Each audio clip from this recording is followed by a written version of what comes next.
Conceitos em ciências. Eletromagnetismo. Indução eletromagnética.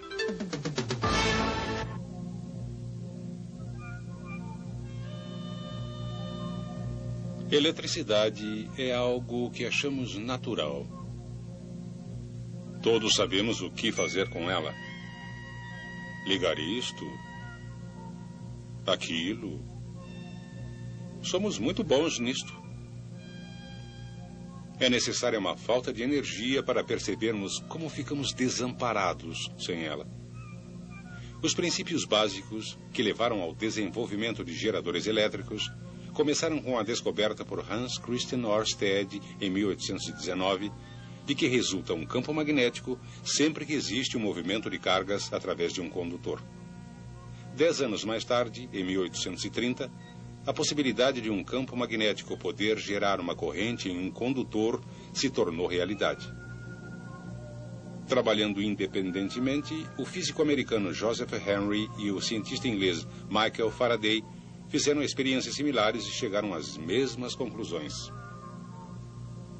Como Faraday publicou seus resultados primeiro, recebeu crédito pela descoberta do efeito que hoje chamamos de indução eletromagnética. A experiência de Faraday envolve um anel de ferro e 2 bobinas de fio isolado. A bobina primária é conectada a uma bateria e a bobina secundária a um galvanômetro. Um galvanômetro indica um fluxo de corrente diminuto através de um condutor, com seu ponteiro indicando também o sentido do fluxo de corrente. Faraday observou que no instante em que a bobina primária era conectada à bateria, o galvanômetro indicava um pequeno impulso de corrente na bobina secundária. Mas, para sua surpresa, o ponteiro logo voltava a zero, indicando que tinha parado todo o fluxo de corrente. Porém, quando a bobina primária era desconectada, uma corrente era de novo gerada brevemente na bobina secundária, só que desta vez ela era no sentido oposto. A mudança da corrente na bobina primária, de alguma maneira, induziu uma corrente na bobina secundária. Faraday reconheceu que, ao conectar a bobina primária à bateria, um campo magnético se forma no interior do anel de ferro. Quando o campo aumenta dentro do anel, ele induz uma corrente que flui através da bobina secundária.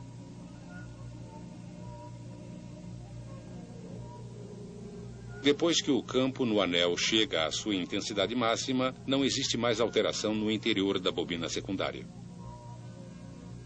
O resultado é que não existe mais corrente na bobina secundária.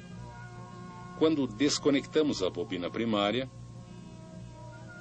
desaparece o campo magnético que ela produzia.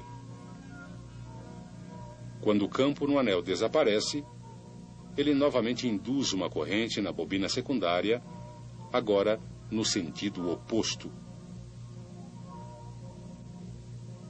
Hoje chamaríamos o aparelho de Faraday de transformador.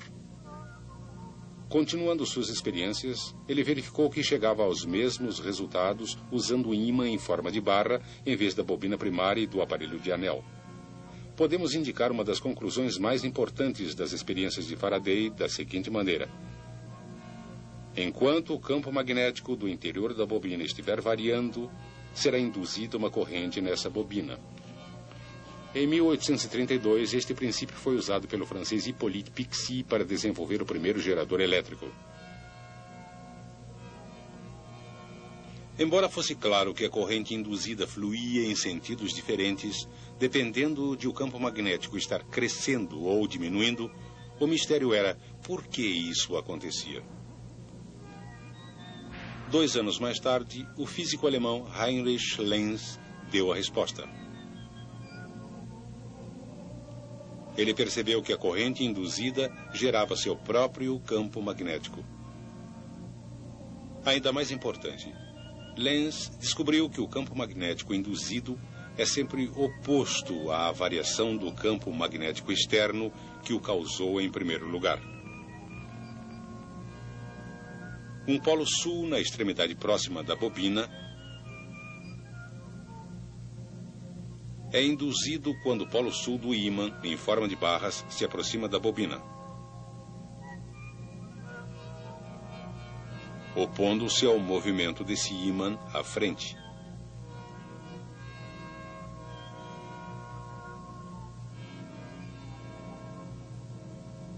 A beleza dessa sua descoberta, hoje conhecida por lei de Lenz, é que podemos agora identificar ambos os polos do campo induzido. E podemos aplicar a regra da mão esquerda a bobinas para determinar o sentido da corrente induzida. Lembre-se que o polegar aponta o polo norte e os dedos apontam o sentido do fluxo de corrente. Depois que o ímã, em forma de barra, para de se mover, o campo não varia mais. Assim, não haverá corrente induzida e, portanto, nenhum campo magnético. Em outras palavras, tudo na bobina para. Agora, vamos supor que começamos a afastar o ímã em forma de barra. Novamente flui uma corrente e é induzido um campo magnético que se opõe ao movimento, agora estabelecendo o polo norte na extremidade próxima da bobina. A regra da mão esquerda para bobinas mostra que a corrente flui no outro sentido. Hoje em dia, os princípios de Faraday e Lenz são aplicados na geração de eletricidade. A pressão da água ou do vapor é usada para girar uma turbina conectada a um gerador. Em sua forma mais simples, um gerador é uma armadura, consistindo de uma bobina de fio ao redor de um núcleo de ferro que gira no interior de um campo magnético. O movimento da armadura através do campo magnético induz uma corrente na bobina. De acordo com Lenz, a corrente induzida produzirá um campo magnético na armadura com seus próprios polos norte e sul.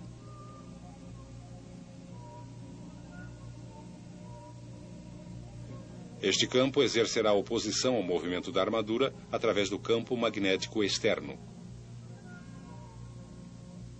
Daqui até ali, essa extremidade da armadura será o polo norte.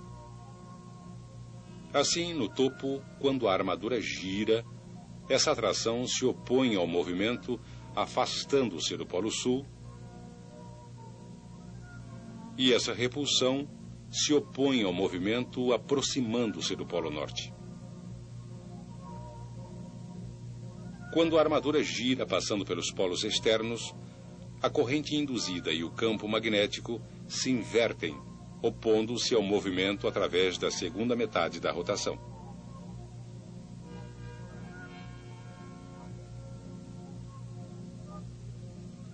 Novamente, a corrente induzida e o campo magnético se invertem quando a armadura passa pelos polos externos.